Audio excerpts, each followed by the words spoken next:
Então, eu tenho mestrado em educação pelo programa de pós-graduação da Universidade Estadual de Mato Grosso do Sul, Unidade Universitária de Paranaíba. Eu iniciei meu mestrado no ano de 2013 e concluí em 2015. A minha defesa foi dia 24 de setembro de 2015. Meu objeto de estudo foi o Instituto Nacional de Educação de Surdos, no Rio de Janeiro, né?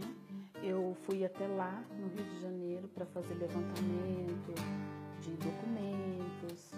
O objetivo geral dessa pesquisa foi contribuir para a história e a historiografia da educação de surdos no Brasil, né? E também levantar o quantitativo de alunos no período, né, no recorte temporal que nós fizemos, que foi de 1856 a 1896, metade ali do século XIX, levantar o quantitativo de alunos interno e externo que tinha naquele período, né, que foi acolhido pelo Instituto Nacional de Educação de Surdos, né, que naquele tempo chamava Instituto de Surdos Mudos do Rio de Janeiro. Quando eu comecei a fazer a minha pesquisa, fui buscando na minha memória, desde a educação infantil, eu já estudava com uma coleguinha surda, mas naquele tempo eu não sabia o que era surdez, para mim era muito normal. O tempo passou e eu fui trabalhar numa fábrica de calçados e ali chegou um rapaz surdo. Parece que a questão da surdez veio me perseguindo, né? Mas até então também eu não tinha me identificado, eu não sabia o que era surdez até então. Mas o tempo foi passando, na igreja também tinha pessoas surdas, mas eu também não sabia o que era aquilo exatamente.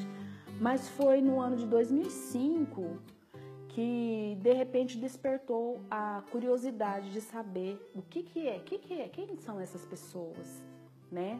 E para ser mais clara para você, eu estava na igreja, né? Quando de repente aconteceu que meu pai falou: Radaí, estuda Libras. Só que em 2005, que está tão recente, eu não sabia o que é Libras. Aos poucos eu fui tomando conhecimento, fui procurando o curso de Libras, né? Foi na prefeitura, procurei a coordenadora da educação especial e aí, de repente, me despertou a questão da Libras. Então, o mestrado, ele contribuiu para que eu aprofundasse mais o estudo sobre essa temática. E quando eu entrei no mestrado, eu tinha um tema para trabalhar, que já era de experiências minhas vivenciadas como tradutor e intérprete da língua de sinais na educação básica. E a minha temática era o tradutor e intérprete educacional e a relação dele com o professor regente e quais as contribuições para o aluno surdo. Mas quando eu chego no mestrado, já para entrevista, conversando com o orientador e tudo, eles me perguntaram: você aceita mudar o seu tema? Claro, aceito. Mas o que me chamou mais atenção, que essa mudança foi tudo dentro mesmo daquilo que eu queria. Que eu tinha vontade de escrever, vontade de buscar mais conhecimento, muitas curiosidades, aquilo fervia dentro de mim. Eu falei: não, eu preciso pesquisar mais para saber quem é esse povo surdo. Como que funciona, como que é essa cultura surda, como são esses costumes, essa identidade, né? Então foi onde o meu orientador, ele falou para mim, falou assim: nós podemos trabalhar a história da educação dos surdos. E foi muito interessante. Foi onde me abriu as portas. Eu digo assim que foi um presente trabalhar a história da educação dos surdos no Brasil, porque eu fui no Rio de Janeiro, busquei documentos, pesquisei e trouxe coisas riquíssimas para o meu trabalho, para a minha dissertação de mestrado. Trabalhei com fotografias, trabalhei com relatórios, foi uma pesquisa de campo que eu fiz né, que eu fui até o local, que eu trabalhei, que eu pesquisei, e a gente esperava assim, um resultado. O engraçado é que quando você começa a escrever, você pensa algo e de repente a sua busca te dá resultado muito além daquilo que você está pesquisando, daquilo que você está procurando, né? Então, para mim, os resultados foram muito surpreendentes. Como é um estudo muito rico, nós sabemos que ainda falta muito a passar para as pessoas, aos pesquisadores, as pessoas que são admiradores da educação de surdos. Então, ainda tem muito que trabalhar, tem muito que pesquisar, né? Para que se torne assim, um assunto muito mais relevante do que já é. Eu sou uma eterna apaixonada pela educação de surdos, apaixonada por surdos, né? Nem sei por que eu não estou sinalizando essa entrevista.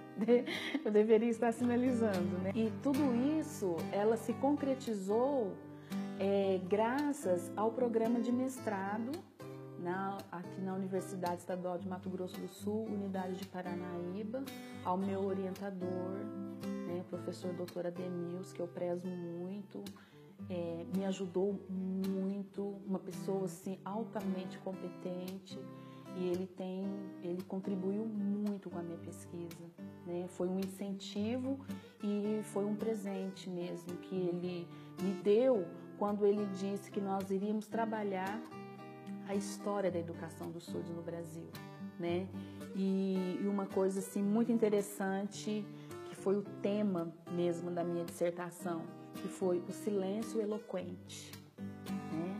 A gênese do Imperial Instituto Surdos Mudos naquela época, né, no século XIX. Então nós preservamos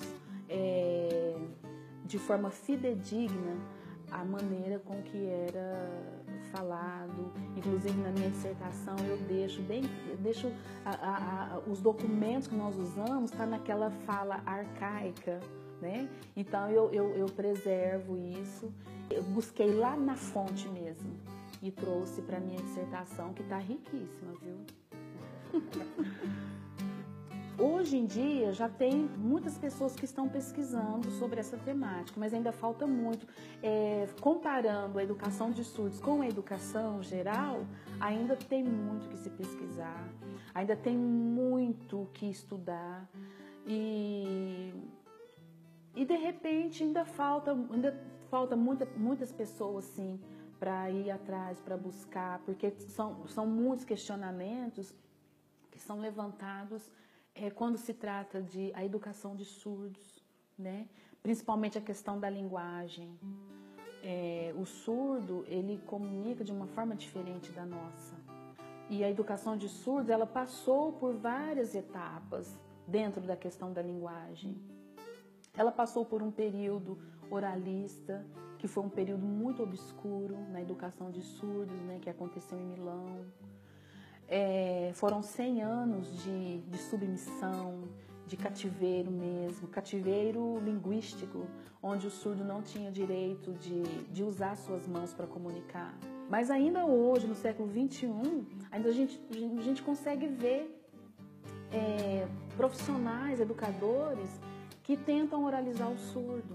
Não que seja errado, mas eu preciso saber se o surdo está de acordo. Eu não tenho que falar o que é bom para ele. Eu tenho que saber se aquilo que eu estou fazendo, ele precisa falar para mim se é bom ou não, né? Então, o surdo passou por vários períodos, o oralista, da comunicação total, que era o uso de sinais, figura, tudo que era tipo de comunicação era colocado para ver se conseguia estabelecer uma conversa, uma comunicação, mas tudo foi fracassado. E hoje nós trabalhamos, nós estudamos o bilinguismo, né? Que é a língua portuguesa e a língua de sinais, ou seja, a língua oral, né? E a língua sinalizada, que é a língua visual. Depois que estabeleceu a Lei 10.436 de 2002 e o Decreto 5626 de 2005, então hoje a língua brasileira de sinais ela é a segunda língua oficial do Brasil. Então, hoje os surdos são livres para sinalizar, eles têm livre acesso, mas claro que ainda falta muita acessibilidade linguística, né? Que nós lutamos muito para isso. a questão da acessibilidade, mais profissionais na área. Então, eu falo assim, que a educação dos surdos hoje já teve um grande avanço, né? Nós não podemos de forma alguma reclamar, porque tudo é um processo. Nós sabemos que, principalmente na questão da educação, ela vem se modificando, ela vem se aprimorando ao longo dos tempos e nada é do dia para a noite, né? Então, hoje nós já temos surdos que são mestres, são doutores, mas assim, é um processo.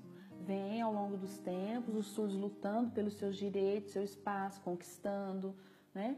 Então, eu me sinto feliz, realizada em estar trabalhando, estar envolvida junto com a comunidade surda.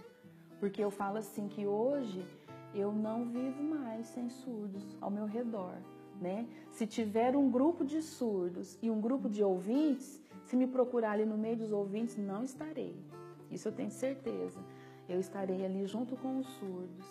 E eu sempre digo assim, que a língua de sinais, ela é uma língua viva, né?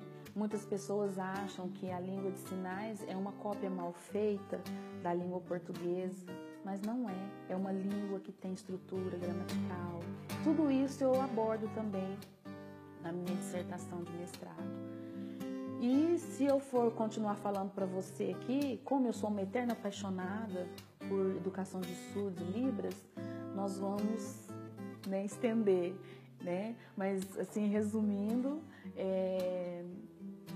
essa nossa conversa é exatamente isso mesmo que eu queria deixar para as pessoas, que trabalhar com surdos, falar sobre educação de surdos, é muito gostoso, é muito bom.